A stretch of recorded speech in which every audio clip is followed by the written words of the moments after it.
This is the aerial arsenal of the Luftwaffe, from the biplanes of the Blitzkrieg to the first jets to scream across the sky. A complete catalog of every German military aircraft used in World War II. Let's begin with the fighters. The shield of the Reich, Messerschmitt Bf 109. The backbone, produced in greater numbers than any other fighter in history. Small, agile, and armed with a nose-mounted cannon, it remained a deadly adversary from the first day of the war to the last. Focke-Wulf Fw 190, the Werger or Shrike, a rugged radial engine fighter that outclassed the Spitfire V upon its debut. Unlike the delicate Bf 109, it was heavily armored and carried a massive armament of 4 cannons and 2 machine guns. Messerschmitt Bf 110, the Zerstorer or Destroyer, a heavy twin-engine fighter. While it struggled in dogfights against single-engine planes, it found its true calling as a night fighter, using radar to hunt British bombers in the dark. Messerschmitt Me 410, the Hornice or Hornet, an improved heavy fighter and bomber destroyer. It featured remote-controlled defensive gun barbettes on the sides of the fuselage to protect its rear. Messerschmitt Me 262, the Schwalbe or Swallow, the world's first operational jet fighter. With a top speed of 540 miles per hour, it was untouchable by Allied piston fighters, but it arrived too late to change the war's outcome. Messerschmitt Me 163, the Comet, a rocket-powered interceptor. It climbed vertically to the bomber streams in minutes. However, its volatile fuel mixture was so dangerous that it dissolved pilots on contact if it leaked. Heinkel He 162, the Volksjäger or People's Fighter, a single-engine jet made primarily of wood, designed to be cheap and flown by Hitler Youth pilots with minimal training as a last-ditch defense. Heinkel He 219, the Uhu or Eagle Owl, arguably the most sophisticated night fighter of the war. It was the first operational aircraft equipped with ejection seats and advanced radar to hunt mosquitoes. Dornier Du 335, the File or Arrow. It used a unique push-pull engine configuration, 1 prop in the front, 1 in the back. This reduced drag, making it the fastest piston-engine aircraft Germany ever built. Focke-Wulf Fw 152, the ultimate evolution of the Fw 190. With long wings and a pressurized cockpit, it was designed specifically to hunt high-flying American bombers in the stratosphere. Focke-Wulf Fw 154,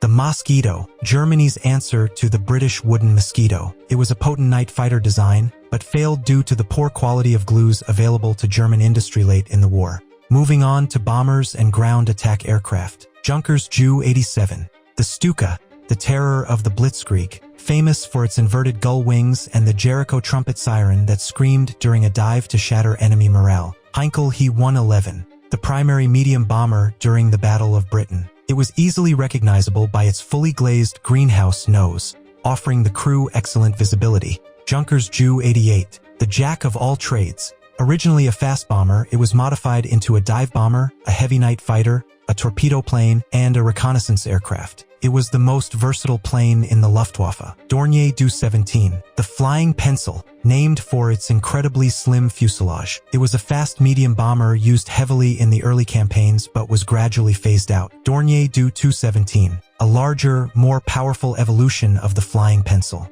It was capable of carrying the Fritz X guided bomb, which it used to sink the Italian battleship Roma. Heinkel He 177, the Greif, Germany's only heavy long-range bomber. It looked like a twin-engine plane, but actually had 4 engines coupled in pairs. This complex design caused frequent engine fires, earning it the nickname, the Flaming Coffin. Arado AR 234, the Blitz, the world's first operational jet bomber. It flew reconnaissance missions over England completely unmolested because no Allied fighter could catch it. Henschel HS 123, an obsolete biplane dive bomber. Despite looking ancient, its ruggedness allowed it to operate from rough fields on the Eastern Front until 1944 as a close support aircraft. Henschel HS 129, the Panzerknacker, a heavily armored ground attack aircraft designed specifically to destroy Soviet tanks. It could be fitted with a massive 75mm cannon under the fuselage. Junkers Ju 188, a high-performance tactical bomber.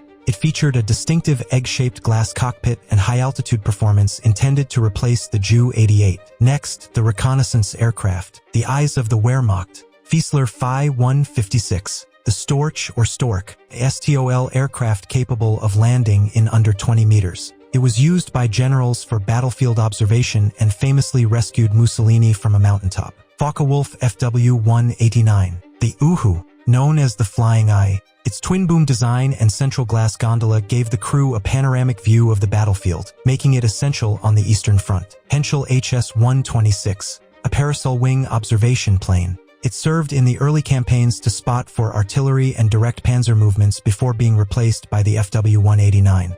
Junkers Ju-86. Originally a medium bomber, the P and her variants were upgraded with pressurized cabins and incredibly long wings for extreme high-altitude reconnaissance, flying above the reach of early fighters. Moving to logistics, transports, and gliders. Junkers Ju-52. Tante Ju or Aunt Ju, the corrugated metal workhorse. Reliable and rugged, it dropped paratroopers on Crete and desperately tried to supply the trapped 6th Army at Stalingrad. Messerschmitt Me 323. The Gigant, a massive 6-engine transport with clamshell doors. It was capable of swallowing trucks, artillery pieces, and even light tanks. Arado AR-232. The Millipede, the first modern combat transport. It featured a rear loading ramp and a multi-wheel undercarriage designed to handle rough, unprepared runways. DFS-230. The standard assault glider. Silent and deadly, it was used by German paratroopers to land silently on top of the Belgian fortress of Ebenemael. Gothago 242, a large twin-boom transport glider.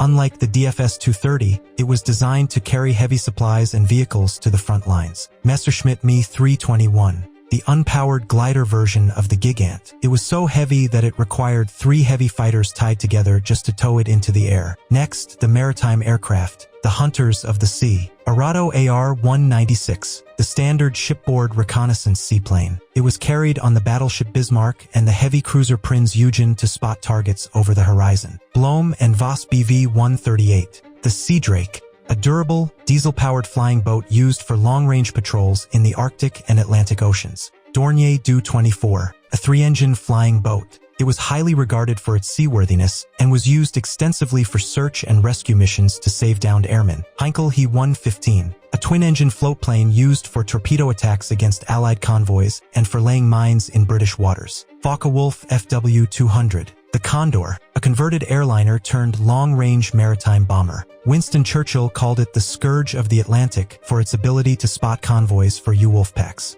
Blohm and Voss BV-222, the Viking, the largest operational flying boat of the war. A true giant, capable of transporting troops or supplies over vast distances. Let's look at the trainers and special aircraft. Bucker Bu-131 Jungmann, the basic biplane trainer. Before any pilot could fly a Bf-109, they mastered the basics of flight in this agile machine. Bucker Bu-133 Jungmeister, an advanced trainer built for aerobatics. It honed the reflexes of fighter pilots. Arado AR-96, the standard advanced monoplane trainer. It bridged the gap between biplanes and high-performance fighters. Focke-Wulf Fw-44 Stieglitz, a widely produced biplane trainer known for its excellent handling characteristics. Siebel C-204, used for transport and specifically for training bomber crews in navigation and instrument flying. Flettner FL-282, the Colibri, one of the world's first operational helicopters. It featured intermeshing rotors and was used for spotting from ships. Fokker-Achilles FA-223, the Dratch, a heavy transport helicopter with twin rotors on outriggers capable of lifting artillery pieces. Finally, the prototypes, the weapons of the future. Horton Ho 229, a futuristic jet-powered flying wing. Its design theoretically reduced its radar cross-section, foreshadowing modern stealth technology. Heinkel He-280, the first turbojet fighter to fly. It was faster than the Me-262, but was cancelled due to political decisions and engine problems. Bakhem Ba 349, the Natter, a vertically launched, manned rocket interceptor. It was a desperate weapon for a desperate time, launching from a pole to attack bombers. Heinkel He-100, a world speed record holder. Although it was never mass-produced, it was used in propaganda to trick the Allies into thinking Germany had a massive fleet of superfighters. Blohm and Voss BV-141, the most unusual aircraft of the war. It featured a radically asymmetrical design with the cockpit on the right wing and the engine on the left to give the pilot a perfect view.